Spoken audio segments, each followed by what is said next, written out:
Sainte Thérèse de l'Enfant Jésus et de la Sainte Face, bienheureux Marie-Eugène, priez. Alors, le sujet que je vais traiter me dépasse complètement. Pour plusieurs raisons, c'est parce que de la prière, une longue et grande aventure, j'en avais compris un autre thème, mais c'est tout à fait lié, c'est la prière tout au long de la vie. C'est un peu ça. Et deuxièmement, je n'ai pas fini ma vie, donc j'en avais pas le tour. Et troisièmement, je disais au curé, ce que je voulais vous citer, je l'ai oublié. Donc en fait, je suis bien embêté. Mais non, je vais quand même préparer un petit enseignement. Donc on va aborder cette longue aventure durant toute la vie du chrétien, de la chrétienne. La prière va se transformer. Alors je voudrais commencer par faire une comparaison qui a ses limites. Une comparaison qui a ses limites, c'est que notre prière, elle évolue comme notre vie chrétienne, vie spirituelle tout court. La prière n'est pas tout de notre vie chrétienne. Il y a notre action, notre devoir d'État, notre union à Dieu, mais elle en est une expression capitale. Elle la ressource, elle l'accomplit, elle l'irrigue. Et on pourrait dire, dis-moi comment tu pries, je te dis comment tu vis. Dis-moi comment tu vis, je te dirai ta ressource, ou je te dirai où tu vas.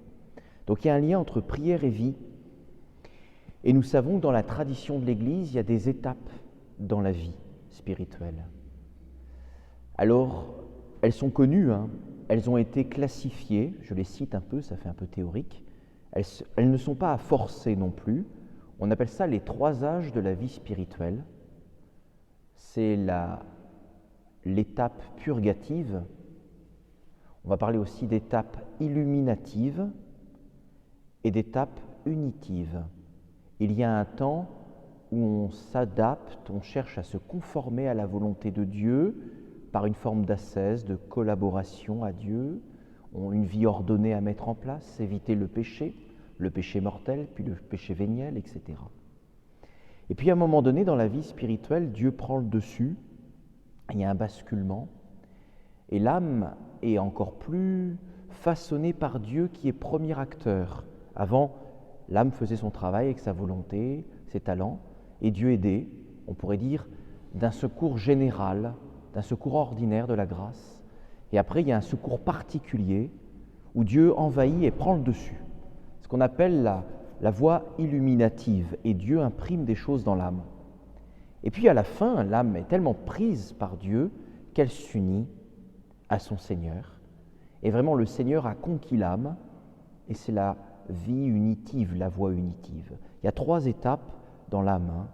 Et souvent, cette analogie, au Moyen-Âge, on en parlait, Thomas d'Aquin voit l'enfant, l'âge adulte et à la fin de la vie humaine, un peu comme 3 étapes qui sont par analogie la vie de l'âme, ici-bas. Et donc la vie de prière, on pourrait dire, elle s'apparente à ça. Alors, c'est pas si vrai, on va voir, puisqu'en fait, sur la fin de notre vie, on vit parfois des purifications encore plus fortes. Plus on avance, plus il y a des purifications. Donc il ne faut pas forcer cela, et en même temps, c'est vrai. Il y a un temps dans la vie de prière où il semble qu'on maîtrise un peu la chose. On se construit, on met en place des choses. Et il y a un temps un peu plus tard où on a l'impression que ce qu'on a mis en place ne tient pas, ou tient plus. Et qu'il va falloir se renouveler.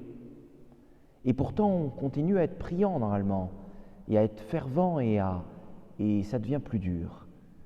Et après, il y a une forme de renouveau que Dieu fait dans l'âme qui la dépasse. Ça, c'est l'enseignement de Marie-Eugène dans « Je veux voir Dieu », qui reprend lui-même le château intérieur ou le livre des demeures de Thérèse d'Avila. C'est-à-dire les 3 premières demeures où l'âme agit avec la collaboration de la grâce, jusqu'à arriver à une vie ordonnée. Dans les 3e demeures, c'est bien réglé. Et puis après, il y a un basculement où Dieu va vraiment envahir l'âme, et l'âme doit accepter la démétrise, c'est le passage un peu clé des 4e demeures, et on rentre dans les nuits des sens, puis après l'union des volontés, 5e demeure, les nuits de l'esprit, sixième demeure, et le mariage spirituel dit union transformante des septièmes demeures. On va dire, c'est très bien, mais comment on prie alors? Et c'est ça qui nous intéresse. Et en fait, nous, on va vivre ça. En fait, nous sommes appelés à vivre cette purification et cette unité, cette illumination et cette vie unitive avec la grâce de Dieu, et la prière va être façonnée par ça. La prière, quelque part, c'est le moyen pour pouvoir vivre ça. Hein? Jean de la Croix disait « Qui fuit l'oraison, fuit tout ce qui est bon ». Et Thérèse de Lisieux savait que l'oraison est le levier pour aller à Dieu. Donc l'oraison va nous accompagner dans ces étapes-là de purification, d'éclairage très fortement surnaturel jusqu'à l'union. Et Dieu a prévu dans notre vie de prière de nous amener à la sainteté. Donc normalement de nous amener à l'union transformante. C'est important, tout le monde y est appelé. Jean de la Croix disait tout le monde y est appelé. Marie-Eugène présentait les termes avant de commencer. Mais Jean de la Croix dirait tout le monde n'y va pas parce que tout le monde n'est pas généreux. Donc il faut être généreux dans la vie de prière. Et on se souvient que la petite Thérèse d'Avila, la Madré, disait il faut démarrer avec un grand désir. Donc je vais dire des éléments pour les commençants, pour les avancés peut-être, et j'en suis pas moi aussi au terme, hein. J'ai 43 ans, je ne sais pas combien de temps le Seigneur voudra me faire vivre ici-bas. Et comme disait Marie-Eugène, il a étagé la grâce selon le parcours de vie de chacun. Donc il y en a qui vont faire des bons dans l'oraison, alors qu'ils l'ignorent, dans les temps voulus que Dieu a voulu. C'est mystérieux. Mais disons peut-être au démarrage, c'est un peu comme les mystères joyeux de la vie du Christ. C'est ça. Puis après, il y a les mystères lumineux. Puis après, il y a les mystères douloureux. Puis après, il y a les mystères glorieux. En fait, on va continuer à prier au ciel. Tout ça, c'est le parcours de l'aventure spirituelle. Commençons peut-être par les mystères joyeux. D'abord, nous apprenons à prier en recevant des autres comment prier humainement. Et en recevant de la tradition. On nous a appris le Notre Père, on nous a appris le Je vous salue Marie, on nous a appris à nous recueillir, on nous a appris à poser des gestes, etc. Et ça, Jésus a appris à prier par ses parents. Donc le démarrage, c'est que bien souvent Dieu, par médiation, enseigne l'âme à des dispositions à la prière. Et l'âme va apprendre à prier en étudiant le Christ, dirait Marie-Eugène, c'est-à-dire à voir les faits et gestes de Jésus dans l'Évangile, connaître le Christ, le bon Jésus, dirait Thérèse d'Avila. Et puis après, forcément, aussi on peut le faire, Jean de la Croix aimait bien parler de ça, c'est-à-dire contempler le credo. Contempler le credo dans la prière ou la vie du Christ dans l'Évangile. Commencer par ça, c'est un b.a.-ba, et de mettre en place des gestes, des prières vocales qu'on peut intérioriser et les répéter et entrer ainsi. Je rappelle que la petite Thérèse a été surprise dans sa cellule en récitant le Notre Père. Vous voyez, ça c'est la base de la mise en place de la vie de prière intérieure. Donc ça c'est la prière, j'allais dire, du débutant, et on y revient sans cesse, et c'est bien. Mais à un moment donné, on n'arrive plus vraiment à méditer, nous diraient les saints du Carmel. On va rentrer dans une contemplation un peu plus sèche, en temps voulu. Et ce n'est pas l'intelligence. La grâce va envahir plus l'âme, et l'âme se sent incapable de discourir, de faire mémoire. Et en fait, il y a comme une connaissance de Dieu qui est donnée en creux pour beaucoup, et de temps en temps, elle est donnée en plein, parce qu'il y a un goût particulier nouveau pour tel aspect du mystère, tel aspect du credo, tel aspect de la vie du Christ. Et ça peut aller très loin. Le cardinal de Bérulle disait il y a certaines âmes qui sont appelées à contempler certains mystères, plus particulièrement de la vie du Christ. Ouais, Élisabeth de la Trinité, à un moment donné, sa vie spirituelle, elle décolle, elle comprend que c'est la Trinité, quoi. Donc en gros, elle avait pourtant le kit complet des mystères de la vie du Christ, elle y revient sans cesse, mais la Trinité est un mystère qui va éclairer tout dans sa vie. Vous voyez, Thérèse de Lisieux, c'est l'enfance de Jésus, et à un moment donné, il y a le passage aussi où elle intègre la Sainte Face. Et c'est quelque chose. Donc Dieu donne à un moment donné des éclairages particuliers à l'âme qui ne sont plus de l'uniforme, où au début, l'âme était un peu comme un enfant qui apprenait de Marie, de ses parents, des catéchistes, des prêtres, des éducateurs à prier, et elle mettait en place les choses. À un moment donné, elle est éclairée par Dieu, par elle-même, où elle rentre dans une prière de plus en plus personnelle, en contemplant des aspects de plus en plus personnels de Dieu. Et donc ça, c'est une vraie aventure. Et puis à la fin, quand on voit le parcours des saints, c'est très intéressant de voir qu'au début, leur prière est très personnelle, et à la fin de leur vie, leur prière est très personnelle et très universelle. Vous voyez, très intéressant de voir que la mort de Thérèse de Lisieux, comme la mort de Thérèse d'Avila, c'est une prière extrêmement ecclésiale. L'une dira, dans le cœur de l'Église, ma mère, je serai l'amour, l'autre dira, je suis fille de l'Église. Marie-Eugène, quand il présente le cheminement des 7 demeures, il dira à la fin, l'apôtre dans le Christ total, c'est-à-dire c'est une prière ecclésiale, complètement. La prière pour les âmes, la prière dans la prière du Christ. Thérèse de Lisieux s'accapare, à un moment donné, elle a ça dans les textes, elle s'accapare la prière du Christ prêtre en Jean chapitre 17, elle le fait sien. Elle prie comme le Christ, cette prière au Père. Donc elle est rentrée dans la prière du Christ. Donc la prière n'est plus la sienne, elle en est dépouillée, le Christ prie en elle de manière forte, et le Christ lui fait aimer les âmes, lui fait aimer l'Église. Donc qu'est-ce qu'on peut dire? C'est que la prière d'un chrétien va petit à petit être christoformée à travers certains mystères que Dieu met dans l'âme, et à un moment donné, elle devient très ecclésiale, donc très puissante. Un autre aspect aussi, c'est que, vous voyez dans la vie des saints, leur prière est de plus en plus une action de grâce. C'est vrai pour la petite Thérèse, elle écrit l'histoire d'une âme, puis Thérèse d'Avila dira qu'elle passera, elle veut dire son Magnificat à la fin. Donc, ils rentrent de plus en plus dans une gratitude. Très intéressant. Une gratitude, une action de grâce, c'est la même chose, une œuvre missionnaire, une prière pour l'Église, et le sentiment, il y a une paix qui règne dans l'âme de plus en plus. Intéressant ça aussi. Et le sentiment de n'être pas grand-chose, mais d'être heureux d'être là et que Dieu fait tout. Ça, c'est vraiment la prière des saints sur le terme de leur parcours, de leur vie de prière. Ce qui est très intéressant aussi, quand on voit la prière des saints, alors c'est vrai pour Jean de la Croix, c'est vrai pour Thérèse d'Avila, c'est vrai pour Thérèse de Lisieux, de ce qu'on voit des écrits, c'est que leur prière est nourrie de leur vie. Leur joie, leur croix, leur rencontre, leur mission, les événements sont nourriture pour leur prière. Il y a Dieu qui les enseigne dans la prière, Dieu qui les enseigne dans la méditation des Saintes Écritures et de la tradition, le credo, le mystère de l'Église, la lecture spirituelle, pourquoi pas, mais aussi les événements sont des moments, des tremplins pour prier. Vous voyez, je lisais récemment un carme qui dit il y a eu un basculement dans la vie de Jean de la Croix avec le cachot de Tolède. Et il dit, soit le gars s'en sort, soit le gars il est foutu. Parce qu'au niveau psychologique, ça peut le broyer. Et il sortira du cachot de Tolède dans l'union avec le Seigneur, dans l'action de grâce, fort, alors qu'il est dépouillé par ses frères. Donc les événements ont été un tremplin pour la prière de Jean de la Croix. Incroyable. Incroyable. Et on voit bien que Thérèse de Lisieux, à l'infirmerie, c'est dur, mais les événements sont un tremplin, puisqu'elle dira qu'elle veut faire du bien, passera son ciel à faire du bien sur la terre.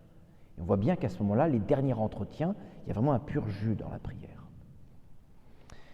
Me revient en mémoire, je crois que c'est dans Au souffle de l'Esprit Saint de Marie-Eugène, où il raconte que quand il fait des visites, parce qu'il a été visiteur pour les carmélites, pour aider à l'unification des carmels en France, entre autres, et quand il est visiteur, je crois, dans un carmel, il y a une carmélite qui a une forme de maladie spirituelle très forte. Elle n'arrive même pas à dire le credo. Ce qui fait que on est obligé de lui écrire une formule dérivée pour pouvoir le dire, puisque quand elle le dit, ça la fait souffrir. Et elle en souffre tellement que, déjà, elle culpabilise pas mal, et elle voudrait que ça s'arrête. Et on ne comprenait pas comme, et Marie-Jeanne la voit, d'ailleurs il n'explique pas trop le phénomène dans son écrit, mais il dit, c'est très intéressant, c'est qu'à la fin, il rencontre la carmélite, je crois que c'est la carmélite, ou la religieuse, à la fin de sa vie, elle qui était complètement désespérée, qui vivait comme elle pouvait, avec l'aide de Dieu sans le sentir, à la toute fin, c'est incroyable, il se passe un renversement de situation, elle qui disait surtout, n'en parlez pas à mes sœurs parce qu'elles vont être découragées, Elle dit, faut en parler à mes sœurs, parce qu'en fait, j'ai dépassé l'étape, maintenant c'est extraordinaire, et Dieu a réservé les grâces à la toute fin. Incroyable, Marie-Eugène sort ça. Donc en fait, il y a eu un vrai dépouillement de cette âme, et j'allais dire, Dieu a mis le paquet à la fin. Donc ça enseigne quoi? Ça enseigne en fait que le parcours que fait faire Dieu dans l'âme par rapport aux événements, sa vie, est un parcours qui est permis par le Seigneur. Donc il ne faut pas se rebeller, il faut l'accueillir. Et donc tout l'enjeu, c'est l'abandon, la confiance, le lâcher-prise. Et en même temps, on va voir, il y a des pièges à ça. Mais d'abord, ce que je dirais, en plus que notre prière devienne une prière apostolique, une prière dans le mystère de l'Église, dans la prière du Christ, tournée vers les âmes, donc de plus en plus puissante, parce que c'est le Christ qui prie en nous, il n'y a pas plus puissant que la prière des saints, c'est aussi une prière qui est passée par la moulinette du dépouillement, de l'abandon, parfois de la nuit des sens et de la nuit de l'esprit. On perd le goût des choses terrestres, et on n'a pas encore tout à fait le goût des choses célestes, ou alors on ne sait plus rien, on se sent plus priant, dépouillé, on ne sait plus prier, etc. Je me souviens un évêque qui nous rapportait ça, il était prêtre à l'époque, maintenant il est évêque, j'étais séminariste, il était parti avec des jeunes convertis en monastère. Et au monastère, les jeunes convertis, ils ont le feu, donc il y a un jeune converti qui s'est permis une audace. D'ailleurs, le prêtre après l'a un peu repris parce que c'était un peu déplacé. Il a vu ce jeune converti discute avec un moine et le moine dit « moi je ne sais plus prier ». Alors le jeune converti il dit « allez, il faut s'y mettre, il faut y aller, quoi. Bougez-vous, quoi ». Et le prêtre il a dit « mais tu ne te rends pas compte, en fait, son métier c'est de prier, en fait, là ce moine vit autre chose ». Mais ce moine, en fait, était éprouvé dans la prière parce qu'il ne savait plus prier. C'est quand même un comble pour un moine. Et bien en fait, c'est que Dieu, sans doute, je ne sais pas dans les cœurs, mais taillait autrement l'âme de ce moine à une prière tout autre, beaucoup plus dépouillée, beaucoup plus profonde. Donc il ne faut pas avoir peur des sécheresses, il ne faut pas avoir peur des pauvretés, il ne faut pas avoir peur des moments d'incompréhension, d'où la providence nous conduit, puisqu'en fait ce sont des moments de passage où nous avons à dire « oui Père ». Et si l'âme accepte à rentrer dedans tout en y collaborant, sans démissionner, mais en collaborant, l'âme va en sortir purifiée, plus intime à son Seigneur, fortifiée, et son action sera plus forte pour l'Église. Par contre, des pièges. Plus on avance, plus on prend des habitudes. Plus on prend des habitudes, plus on s'encroute. Donc il est vrai que parfois, quand on prie, on dit « je sais faire maintenant ». Ça y est, je maîtrise. Ça va qu'un temps, ça ne durera pas trop longtemps normalement. Et si ça dure tout le temps, ça ne sera pas dur, c'est pas certain que ça soit encore la prière. Puisque la prière, c'est la recherche de Dieu, et non pas la recherche d'une idée qu'on s'est faite, ou d'une manière qu'on s'est faite d'appréhender le Dieu vivant.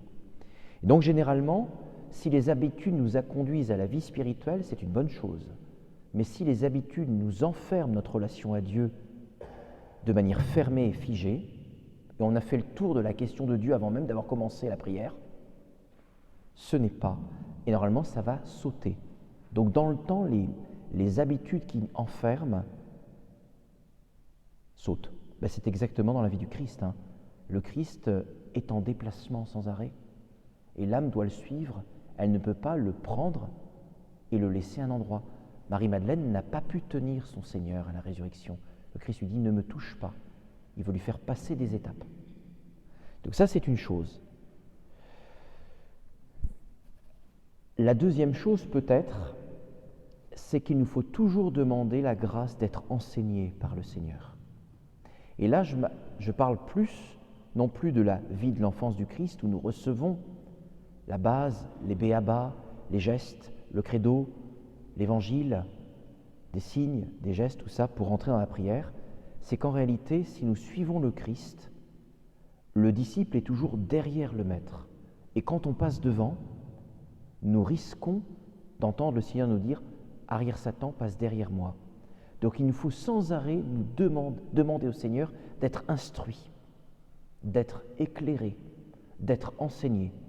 Vous voyez, une connaissance théologique, une connaissance catéchétique ne dure qu'un temps dans la vie spirituelle. C'est un très bon support, mais ce n'est pas encore une connaissance dans l'Esprit Saint. Il faut demander au Seigneur d'être instruit. Et nous recevons tous, dans l'Esprit Saint, à mesure que Dieu veut donner, à la fréquence que Dieu veut donner, des compréhensions dans l'Esprit de son mystère. Et c'est ça qu'il faut demander. Donc là encore, les habitudes ou des idées préconçues peuvent ralentir l'âme dans cette aventure. Donc on voit bien là, c'est comme si c'était le temps apostolique, l'âme, et que ce soit même dans la vie de prière contemplative, l'âme demande à son Seigneur d'être enseignée. C'est comme si elle était avec les apôtres, elle disait « Maître, apprends-nous à prier ». Après 20 ans de prière, « Maître, apprends-moi à prier ». « Maître, apprends-moi tel ou tel de tes mystères ». Il arrivera aussi, ça je le vois par exemple, pardon, excusez-moi ce petit dérivé dans la prière, je peux m'empêcher de parler des vocations.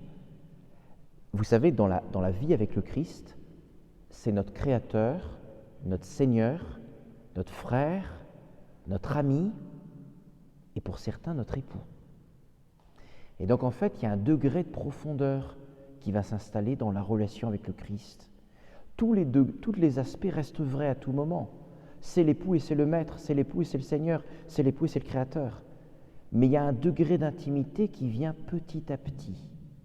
Vous voyez, c'est comme si l'âme, au début, elle entendait Dieu de loin, et après, c'est plus précis ce qui est dit. Même si ce n'est pas dit fort, c'est plus intime. On n'a pas besoin de dire beaucoup de choses pour avoir compris ce que le Seigneur veut qu'on fasse, ou qu'on soit avec lui, etc. Et généralement, la prière va vers la simplification. La prière va vers quelques mots. Je me souviendrai toujours de mon ancien père supérieur du séminaire de Bordeaux, qui un jour interpella sur la prière un cardinal. C'est le cardinal Haidt de Bordeaux. Et le cardinal, à la fin de sa vie, disait, on lui a posé la question, comment vous priez, Éminence ? Alors les séminaristes s'attendaient à une super exposé sur la prière. En plus, le cardinal Haidt, c'est un brillant à l'époque, théologien de l'époque. Et puis il leur a dit, vous savez, moi je récite le Notre Père. Et mon père supérieur à l'époque a dit, j'ai trouvé nul comme réponse. En fait, le grand cardinal vivait un dépouillement dans la prière. Et il revenait, non pas aux fondamentaux pour les répéter, parce qu'il voyait bien que le Seigneur, j'interprète, mais les approfondissait en fait. Donc Dieu nous fait redécouvrir de l'intérieur ce qu'il a donné. De l'intérieur, pas en surface, de plus en plus à l'intérieur. Vous voyez, quelque chose qui est de plus en plus pénétré, de plus en plus éclairé, de plus en plus simplifié, et ça va à l'essentiel. Donc là, on voit, il y a une intensité qualitative, c'est plutôt bien.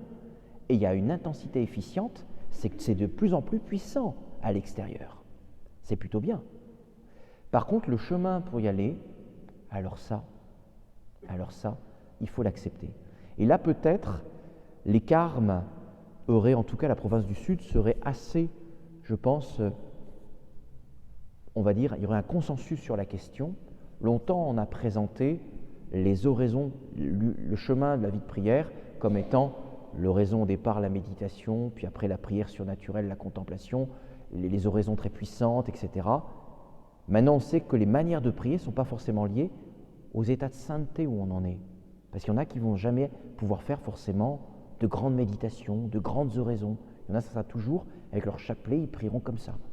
Donc, la manière dont tu pries ne dit pas toujours ton union avec Dieu. C'est important de l'entendre. Et ce n'est pas parce qu'on ne ressent pas qu'on n'est pas unis. Par contre, il est vrai, ça va normalement vers une simplification. Et ça va vers, qu'on le sente ou pas, un saisissement de Dieu qui prend l'action de la prière. Dans cette étape, dans ces parcours-là, il est évident qu'il y aura la croix. Je ne peux pas l'éviter. Il y aura la croix, déjà la croix dans notre vie, notre humanité. Nous sommes fragiles.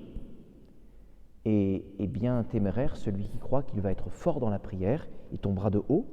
Il y a notre péché, qui, si il est offert à la miséricorde de Dieu, peut être un tremplin dans la prière. Très intéressant de prier à partir de ses failles pour accueillir le Seigneur et Sauveur. Mais il y a aussi le fait que le Seigneur nous fait participants de sa mission en accueillant nos croix ou en accueillant sa croix pour le monde. Et il faut y rentrer, il faut l'accepter. Et ça pourra rendre... Il y a des âmes qui rentrent douloureusement dans la prière comme ça. Non mais c'est dur de rentrer parce que c'était pas comme je pensais, etc. Mais nous devons demander de rentrer dans la prière que le Seigneur veut pour nous, et non pas la prière que nous voulons nous pour nous. C'est important. Il est évident que là où nous avons du goût, tant mieux, si Dieu nous en donne, tant mieux. Et j'allais dire, nous goûterons autant dans notre vie que Dieu veut nous faire goûter. Merci Seigneur. Mais s'il ne veut pas nous faire goûter les délectations de la prière, béni soit le Seigneur quand même, parce qu'il en est ainsi.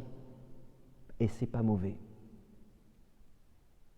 En fait, je crois, ça, Thérèse d'Avila est très claire là-dessus. Elle dit à un moment donné, on n'en finit pas de se donner, on devrait se donner d'un coup tout de suite.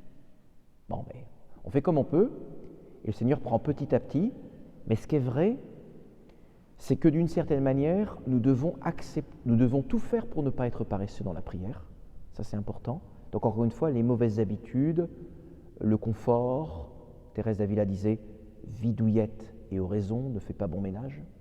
Donc ça, c'est vrai. Mais par contre, une fois qu'on a dit ça, Dieu veut nous prendre. Voilà. Donc la question, c'est de se livrer dans l'oraison, de se livrer dans la prière. Se livrer. Voilà. Je n'ai pas mieux que vous dire ce que dit Marie-Eugène dans les 3 moyens pour la vie spirituelle. Ils sont cités dans Je veux voir Dieu, le silence, l'humilité et le don de soi. Et dans le don de soi, il dit 3 choses. Se donner intégralement, se donner inconditionnellement, se redonner souvent. Voilà. Et en fait, ça, c'est l'aventure de la prière, de ce que j'en ai compris. Et en fait, la prière nous fait vivre les mystères du Christ. Joyeux, lumineux, douloureux, en vue d'être glorieux. Et l'âme fait le parcours de la vie du Christ en elle, à l'intérieur, et il se fait une synthèse de sa vie, de son apostolat, de sa mission sur la terre. Elle recevra les lumières, les forces, les grâces pour faire la mission qu'elle doit faire sur la terre. Voilà. Donc il y a une interaction entre ce que tu vis et comment tu pries. Et au fond, il y a une interaction entre l'action de Dieu dans ta prière et sa diffusion dans ta vie. Et ça, c'est une belle aventure. Et quand, moi je me le dis pas assez à moi-même, mais quand on découvre ça, tout ce qu'on vit peut être un support pour la prière. Ça, c'est la grande leçon de Jean-Paul II. Ceux qui l'ont connu, j'ai le témoignage d'un prêtre qui l'avait connu, il disait, c'était incroyable avec Jean-Paul II, là où il était, tout devenait sujet de prière. On sait que Jean-Paul II, par exemple, était fasciné par le métro.